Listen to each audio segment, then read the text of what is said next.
One is going to be Barack Obama. So Obama goes in the F category. I think it was an awful president. One of my biggest supporters reached out to me and asked me to check out a documentary called The First American. And this documentary was about George Washington, the very first U.S. president. And blown away what I've learned. So now I'm here about to check out Ben Shapiro, and he's going to rank all of the presidents. Now on his thumbnail, I don't see the first American. Well, I don't see the first American president. And I think that joint right there was it was actually produced by Gingrich Productions, Newt Gingrich Productions, or something like that. And I hear he's a huge historian, so I wasn't expecting to enjoy it, but it was actually pretty enjoyable. So now I'm here to check out Ben Shapiro with his rankings, and I already know that he's not going to give my boy Obama a high ranking. Oh man, and I know why, but okay, let's get into it, guys. I have been asked a million times who I think the top presidents were, so today we're going to tier rank the most notable presidents in American history. Before we jump in, this video is sponsored by Ring. On this tier list, we have 5 tiers. We have S, which I suppose stands for superior since it's at the top of the list, and then we have A, B, C, and F. Now, I'm really missing the letter D here, I will admit to you, because there are a bunch of presidents here who I think are actually D, but because they are D, I'm going to put them in the F category. We'll get to those in a moment. So let's start with the presidents who are at the very tip top of the list, the best presidents in the history of the United States. Obviously, on the top of the list, George Washington, our first president, kept the country together, left office peacefully. The father of the country, a great man, easy pick, right? I knew he was going to pick him. I see, and that picture wasn't even on the daggone thumbnail. Okay, all right, he picked him off top. I guess it's going to get juicy. George Washington as number 1. And then everybody knows that the other president, there are only 2 presidents in this top tier. There are not 3. Okay, I know the left thinks FDR's in that top tier. I know some people on the right think that Reagan's in that top tier. Neither one of them are Washington or Lincoln. Lincoln is the other guy in that top tier, beyond simply leading America through the Civil War and to a new birth of freedom. It was Lincoln who, as a thinker, helped to revivify the idea that the Declaration of Independence was an inherent part of the Constitution of the United States, that the two were inseparable. The ideas of liberty were not restricted to the Declaration of Independence as a non-operable piece of legislation, but actually infused the Constitution of the United States, and that liberty principles were supposed to be extended to all people of the United States, not merely white Americans. So for that reason, Abraham Lincoln is top of the heap along with George Washington. So that's the easy part, right? That's what everybody does. Washington and Lincoln are the 2 best presidents. There's very little debate about this. I've never in my life, not even until yesterday when I seen the first American documentary, I didn't think that George Washington was like on people's top, like on people's top tier presidents list. I didn't realize that. I always hear Lincoln. I even hear Ronald Reagan.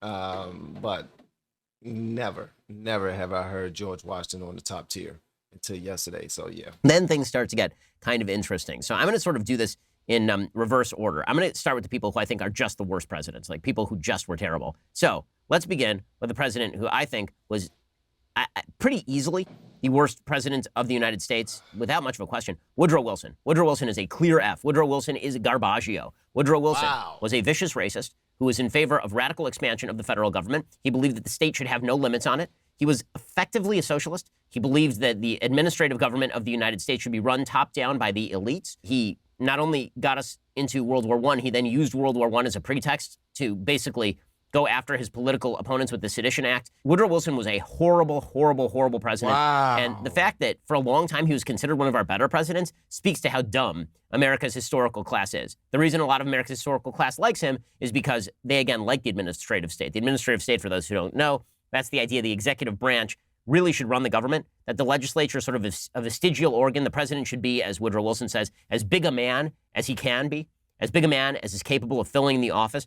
He was a big fan of how German government was run. He was a big fan of the idea that the government was sort of the be-all, end-all. Was Woodrow Wilson. Awful, awful person, awful president. Wow. He is definitely in the F category.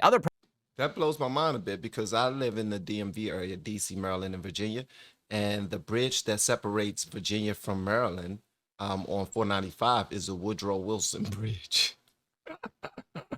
So now every time I drive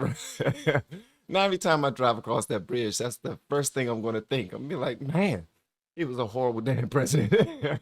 Presidents who are in the F category. So this is where I really wish that there was like a D category right here. In what would be the D category, but we're going to have to push him into the F category because we really have no other choice. There is no D category here.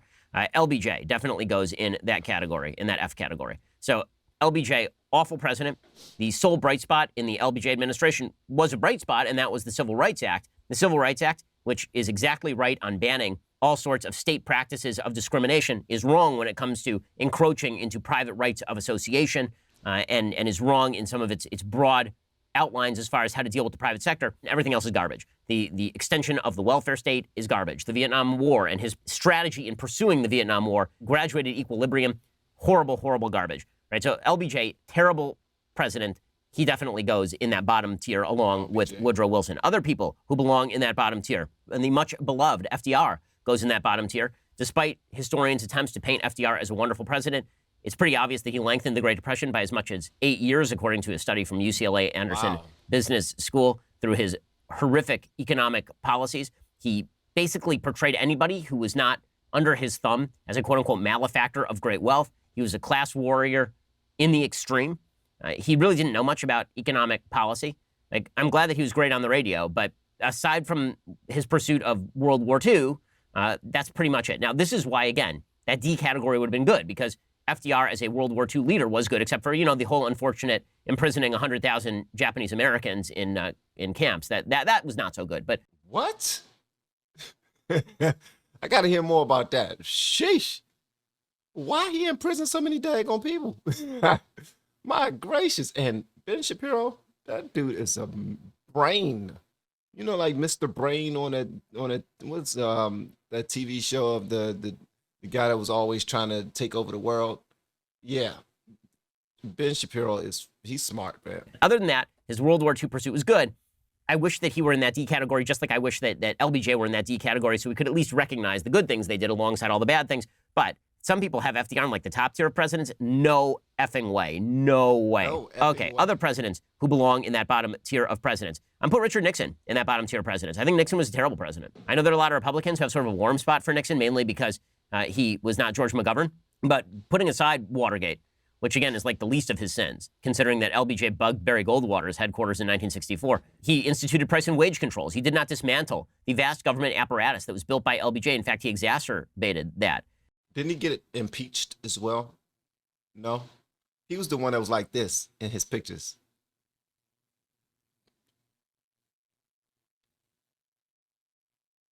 No. Wrong president. He pursued the opening of China, which has resulted in the rise of a dictatorial empire that now threatens American power in Southeast Asia. So not a big Nixon fan. I know there are a lot of people who are. I'm not. You could plausibly put him in the C category, but I'll put him in the F just to be even-handed. And finally, as the last person who goes in that F category, there are two more for the F category. One is going to be Barack Obama. So Obama goes in the F category. I think he was an awful president. I think he did horrific work, mainly with regard to his rhetoric. Bruh, I asked you not to. I was very nice. I was nice as hell, man. I asked you not to. And the fact that you put him in the F category is racist. It's racist, Ben. You shouldn't have did that, brother. That was racist. In terms of his legislation, I think Obamacare was an atrocity. And I think that his spending plans with stimulus and raising us to $4 trillion budgets, it's helped destroy the economic future of the United States. That's bad enough. But between 2008 and 2012, Barack Obama morphed from a president who sort of campaigned on almost a Clintonian third way as a guy who wasn't for red states and not blue states, but the United States. And in 2012, he went just hardcore intersectionality. Anybody who opposes me is a racist. America can be divvied into various victimized groups that can be cobbled together in a new rising ascendant majority against the old America is extremely damaging. And I think that is going to be the future of American politics for quite a while. I think the Democratic Party never quite got over the Obama coalition of 2012. They've been trying to pursue it ever since, and it has broken American politics in ways large and small. So Obama goes in that bottom category. Now, you know what? That's unfortunate to hear. but it's necessary to hear because whereas I was like, woo, best president ever. He black, black family. Yeah. All right. Obamacare. Not knowing what the hell I'm talking about. This is a hard pill to swallow, but at the end of the day, man, it's necessary. And you know what? I would like to see other people who are doing rankings as well. But I already knew that Ben Shapiro was not going to rank um, President Barack Obama high on his list.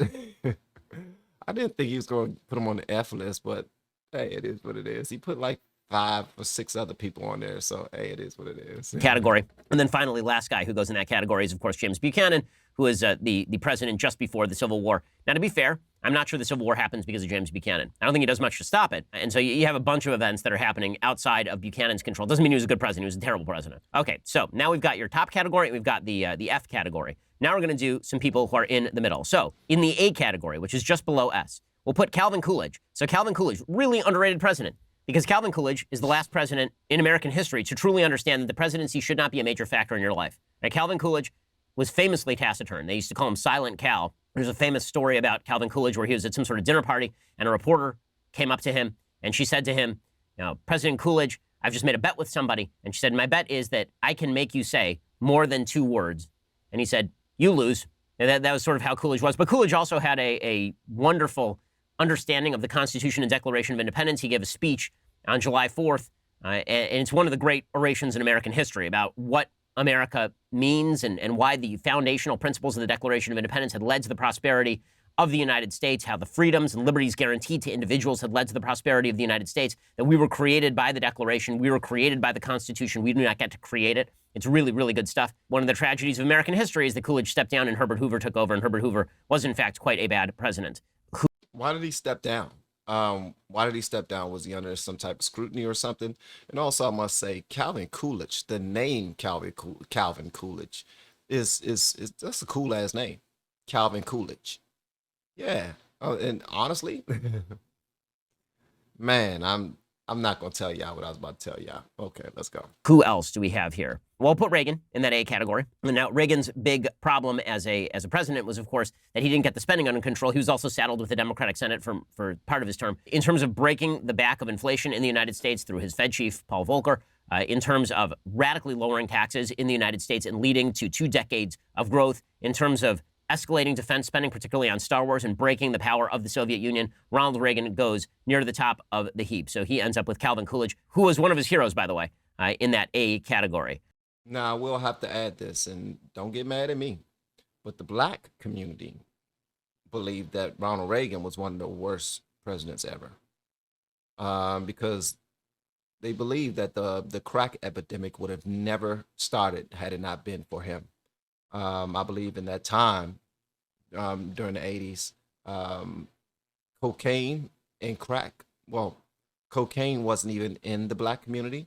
And they believed that Ronald Reagan allowed cocaine to come over to that area. And what happened was crack was invented shortly thereafter. You can't invent crack without cocaine. And people believed that in order for them to create crack, they needed that one piece. And Ronald Reagan allowed that to come over to urban communities in some way. Now, I know this is a conspiracy theory, and I know there might be some truth to this, but I would like for y'all to give me whatever information y'all may have on Ronald Reagan. Now, I've heard from many conservatives before that Ronald Reagan was a pretty damn good president, and he gave great speeches. And I actually reacted to one of his speeches,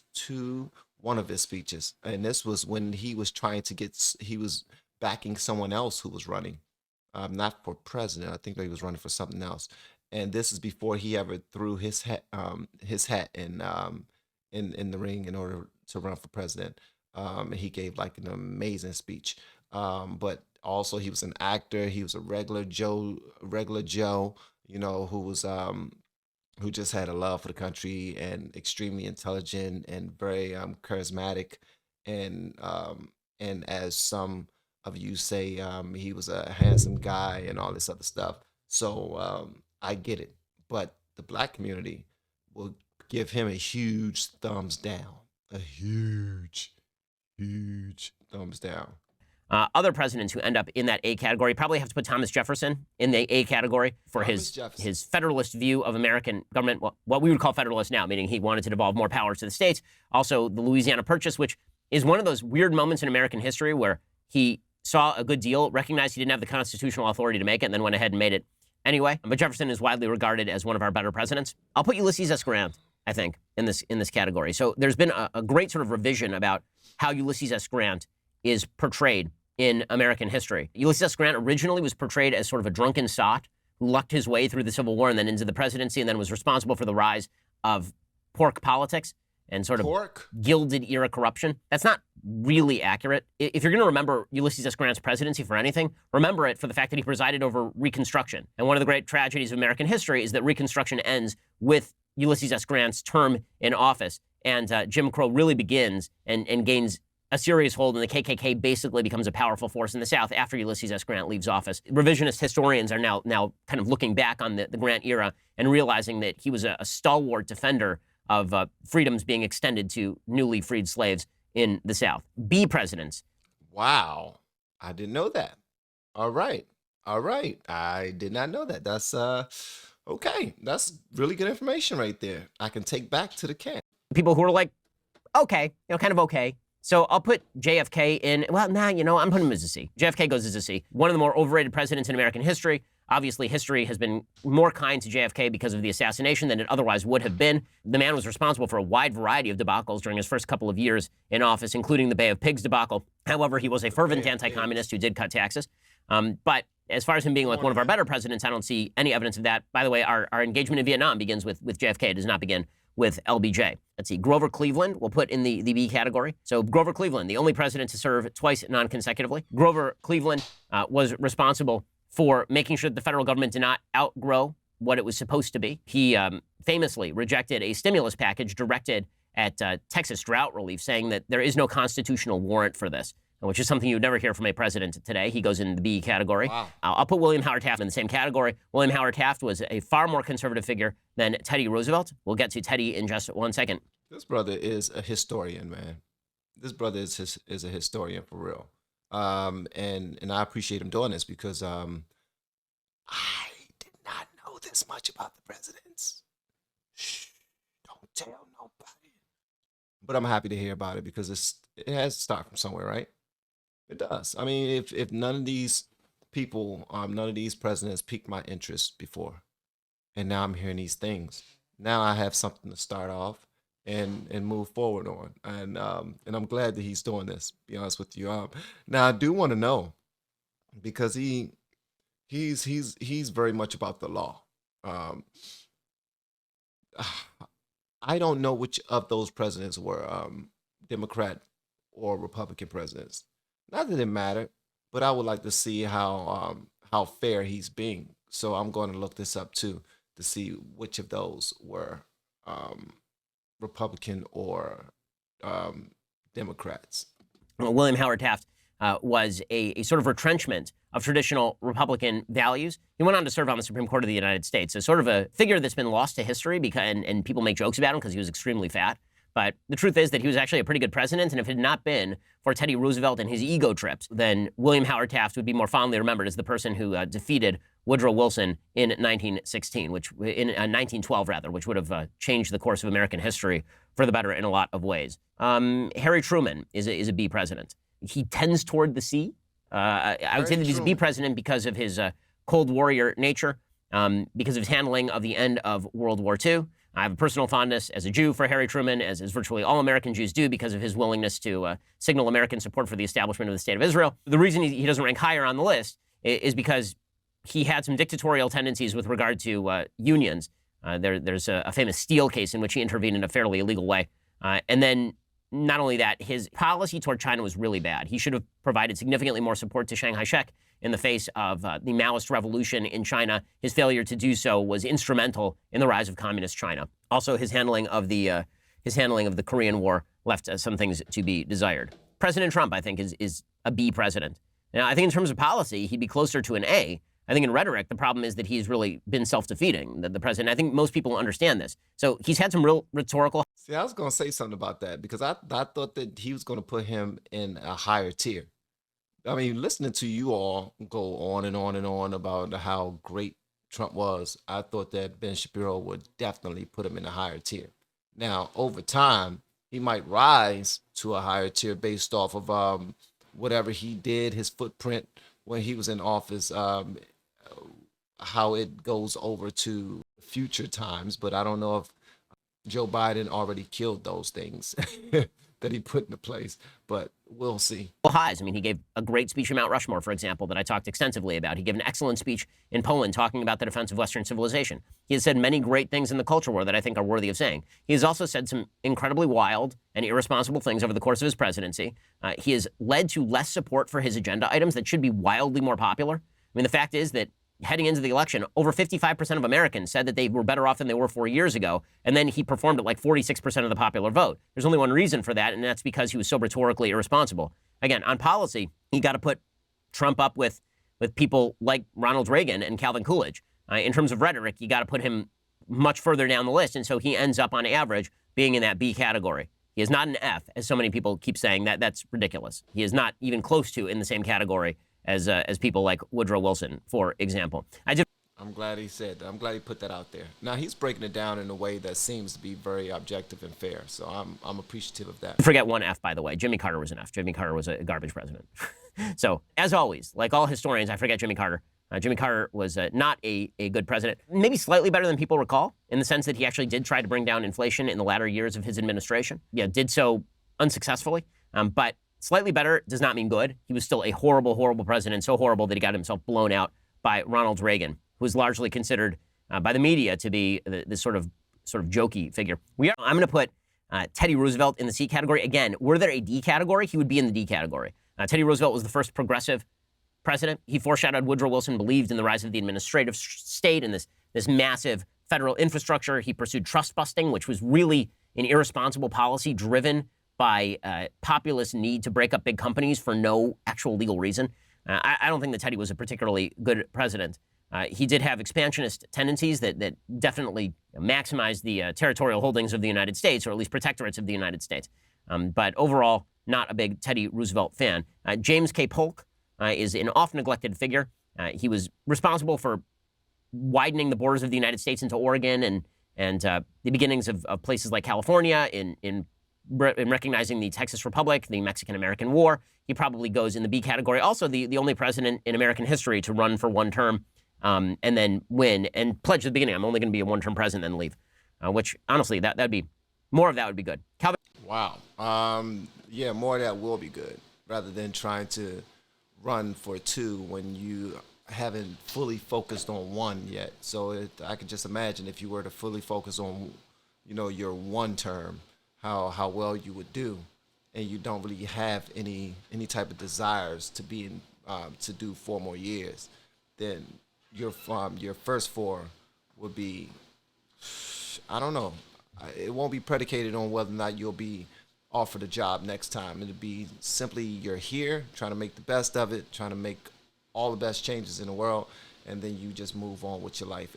When he's showing those pictures too, I don't see George Bush, and I don't see Bill Clinton either. Calvin Coolidge ended up doing that, but I don't think he pledged to do that at the very beginning. Dwight Eisenhower, a lot of people would put him in like the A category. I would even put him as a C. I'm not a big fan of Dwight Eisenhower's foreign policy. I think that Dwight Eisenhower's foreign policy, which was supposedly realist, actually in many ways effectuated many of the problems that we see today in places like the Middle East. He supported the wrong side in the Suez Canal crisis.